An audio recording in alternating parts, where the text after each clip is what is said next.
नमस्कार दोस्तों। आज के मेटल सीरीज 11 में मैं मेटल गोल्ड के बारे में बताऊंगा। गोल्ड का केमिकल सिंबल है Au, जो डिराइव किया गया है वर्ड ऑरम से। ये लैटिन वर्ड है, लेकिन इसके सामने अगर इंडियन साहित्य में देखें तो इसके अनगिनत नाम हैं। मेन नाम है हिरण्य, हिमोत्सव, हेम, देवधातु, जत्रूपा, हलक, सूर्य, सुरंग, स्वर्ण, सोना, रसावधी। इसके अलावा बहुतायत नाम है और इनके प्रमाण Roman, Greek, China, Indian civilisation में आज से 3000 से 3500 साल के प्रमाण मिलते हैं। मतलब सभी सिविलाइजेशन में मोरलेस सोने के प्रमाण मिलते हैं। और 8th सेंचुरी BC के ग्रीक कॉइनेज के भी प्रमाण मिलते हैं। तो यह मेटल हजारों साल से चाइना और इंडिया के सामान्य लोगों से लेकर के राजवर्ग तक एक बहुत बड़ा आकर्षण रहा। अगर इंडियन माइथोलॉजी का प्रमाण देखें तो इसे ऐसा कहा गया है वेद और उपनिषदों में कि मेरू पर्वत और हिमाद्री पर्वत श्रृंखला से यह जम्बू रिवर में होते हुए प्लेन में आया और वहाँ से बहुतायत में यह श्रीलंका और पूरे सब कॉन्टिनेंट में भेजा गया। आज भी तिब्बत के पठार में स्वर्ण कण मिलते हैं। पश्चिमी अफ्रीका के माली से लेकर के दूसरे बहुत सारे देशों में रिवर बेड में ये क्रिस्टलाइन फ्लैक या सैंड पार्टिकल के रूप में पाया जाता है। अगर अपना पौराणिक इतिहास देखें तो आज मतलब लंका पूरा सोने का था। कृष्ण भगवान की द्वारका द्वापर युग में वो पूरे सोने की थी। इंद्रप्रस्थ सोने का था। और आरोग्य और अच्छी जवानी मेंटेन करने के लिए आयुर्वेदा में स्वर्ण भस्म का उल्लेख हजारों साल पहले से था। तो दोस्तों, अगर इसके आगे और देखें तो पंचधातु शिल्प शास्त्र के हिसाब से वह सोना, चांदी, कॉपर, ब्रास और लोहे का सप्रमाण मिश्रण था। या अष्टधातु देखें तो सोना, चांदी, कॉपर, लेड, जिंक, टिन, लोहा और आठवां धातु एंटीमनी या मर्क्यूरी भी सप्रमाण में मतलब 12.5% के था, जो शुद्ध और अलौकिक माना जाता था। इनसे विभिन्न देवी देवताओं और ईश्वर की मूर्तियां और उनके स्वरूप और उनके विस्तार किए जाते थे। तो दोस्तों, पंचधातु अष्टधातु के अलावा मतलब इनके कॉइनेज में और इस सब में बहुत आया।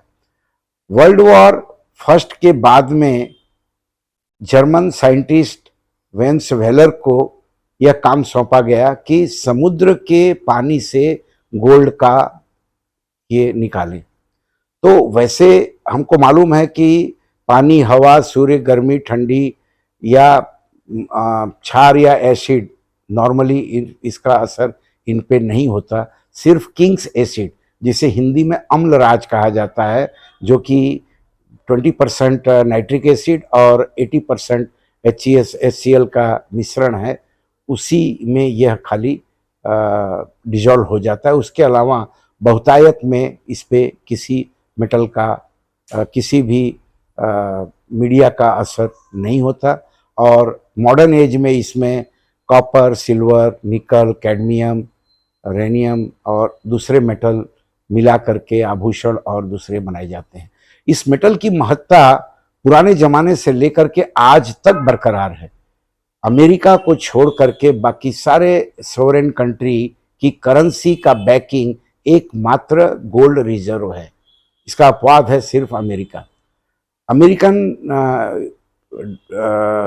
के हिसाब से धरती पर इस समय 1,30,000 मैट्रिक टन सोना उपलब्ध है। लेकिन दोस्तों, जो इतिहास के पन्नों में दर्ज हैं, अगर उसे प्रमाणित माना जाए तो इससे कई गुना सोना इंडियन पेनिनसुला में आज भी मतलब गुमनाम जमीन के नीचे दबा पड़ा हुआ है। क्योंकि पुराने ज़माने में इसे सुरक्षित संरक्षित करने के लिए लोग बताए बिना अपने मकान में या ज़मीन में या जंगलों में सुरक्षित दबा दिया करते थे, जो आज भी इस पेनिनसुला में बहुतायत अवेलेबल है। अगर लूट के बारे में देखें तो, या दान के बारे में देखें तो, सबसे बड़ा वर्ल्ड का स्वर्ण का दानी मालियन किंग मनसा मूसा था, जो अपने हज पिलग्रिमेज के समय पे हजारों टन के हिसाब से उसने सोना एन रूट थ्रू इजिप्ट दान किया था। यह सोना इतना ज़्यादा दान किया गया था कि दूसरे 15 साल तक इजिप्ट में सोने का भाव बढ़ा ही नहीं। उसी के समकालीन, उसी के बराबर अगर लूट हुई होवे तो सोमनाथ और उसके सोमनाथ मंदिर और सोमनाथ नगर में मचाया गया महमूद गजनवी का लूट, जो उस समय के हिसाब से, जो हिस्टोरियन ने डॉक्यूमेंट किया है, 1 करोड़ के ऊपर अशरफिया थी। तीसरी सबसे बड़ी लूट वह 18वीं शताब्दी में ईरान के शासक ने किया था, जिसके फलस्वरूप वह दूसरे 5 साल तक उसने पूरे ईरान और आज का अफगानिस्तान में अपना माफ कर दिया था। अगर दानी का देखें तो अष्टधातु पंचधातु के रूप में अनगिनत मूर्तियां बनी, और सप्रमाण है कि 19वीं शताब्दी में महाराजा रणजीत सिंह ने आज के काशी विश्वनाथ मंदिर को उस समय का 20 मन सोना, तकरीबन 400 किलो सोना दान किया था। सोमनाथ का टेम्पल स्वर्ण जड़ित है, अंबाजी का मंदिर स्वर्ण जड़ित है, और केरल के पद्मनाभा टेम्पल का स्वर्ण आभूषण और एंटीक आज के डेट में $ट्रिलियन के बराबर होगा। तो यही नहीं, इसका बहुत सारे दूसरे उपयोग रहे। जो पर्शियन किंग था वो नादिर शाह था, और इसके अलावा यह ट्रांजिस्टर में, डायोड में, यूरोप अमेरिका के बीच में जो ट्रांस अटलांटिक का टेलीकम्युनिकेशन के डाले गए, उसके अंदर गोल्ड का बहुतायत यूज हुआ। क्यों? क्योंकि गोल्ड इलेक्ट्रिकल और थर्मल कंडक्टिविटी इनकी बहुत ही अच्छी है, और इस पे हवा, पानी, एसिड, बेस, क्षार, इन सब का या गर्मी का कोई असर नहीं होता। और आज भी वर्ल्ड वाइड यह एक्सेप्टेड कॉस्टली मटेरियल माना जाता है। एक्सेसिबिलिटी का एक नमूना है कि आज भी पहला, दूसरा, तीसरा पोजीशन आने पर जो मेडल दिया जाता है उसे गोल्ड मेडल, सिल्वर मेडल और ब्रॉन्ज मेडल कहते हैं।